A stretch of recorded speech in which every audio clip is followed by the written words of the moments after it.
Today we celebrate the feast of the body and blood of Christ, the Eucharist, which of course strengthens our unity with Christ and also with one another. And it's not just a superficial unity or just getting along, but our bodies are now possessive of Jesus' body. His body comes into ours and strengthens us for the road ahead.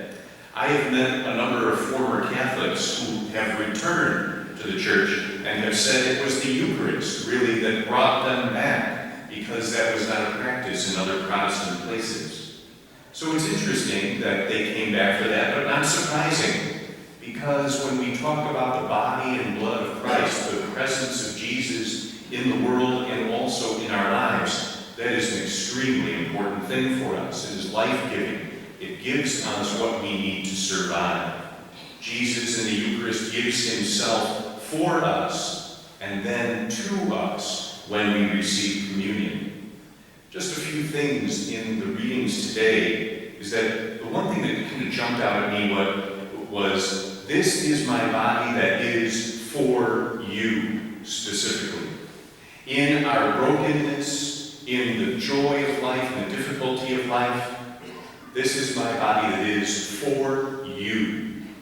Whatever circumstance we may have in our lives, whatever difficulties or things that we're facing, Jesus is here for us. Are you feeling down? Jesus, the divine physician, is here for you. Feeling apart from God? Jesus is here for you. Jesus sacrifices himself for us, always for us.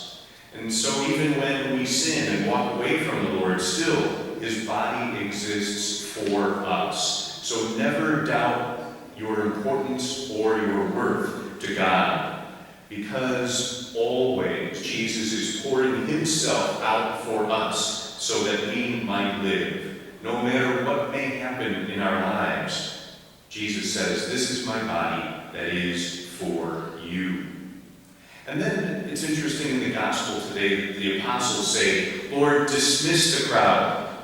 Their first tendency is go away, separation. And that's not what this sacrament is about. Our task as the body of Christ is to stick together and not push other people away. So we're called to pull together as a Eucharistic community, devote ourselves to one another, form a deep relationship with Christ and also with the people who are around us. And maybe today during this Mass we can think, have we wandered away from someone? Is there someone that we may have offended or who has offended us? And maybe even there might be a relationship in our lives that we can't seem to fix.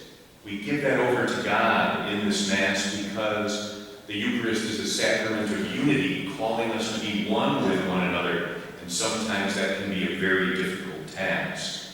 We ask the body of Christ to repair the body of Christ and bring us all together.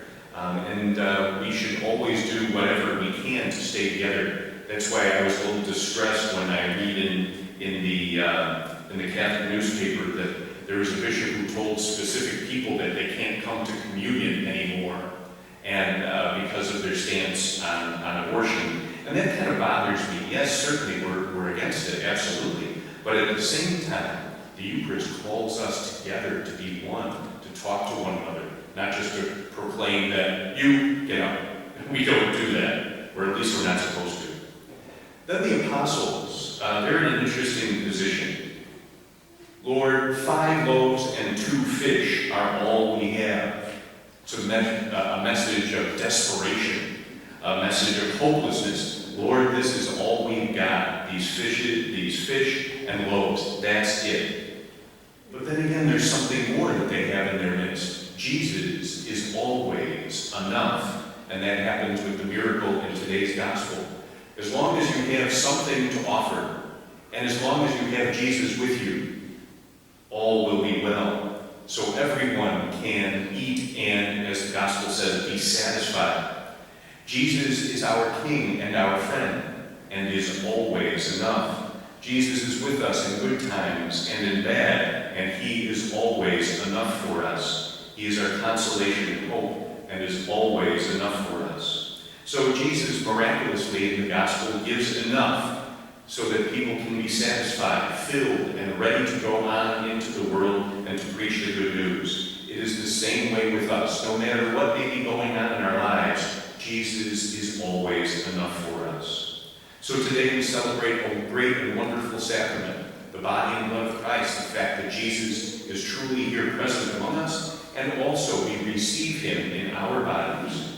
So we always remember that Jesus Christ, the body of Christ, is here for us, and it calls us to a spirit of unity, to live in unity with one another. And Jesus will always be with us, and Jesus is always enough for us.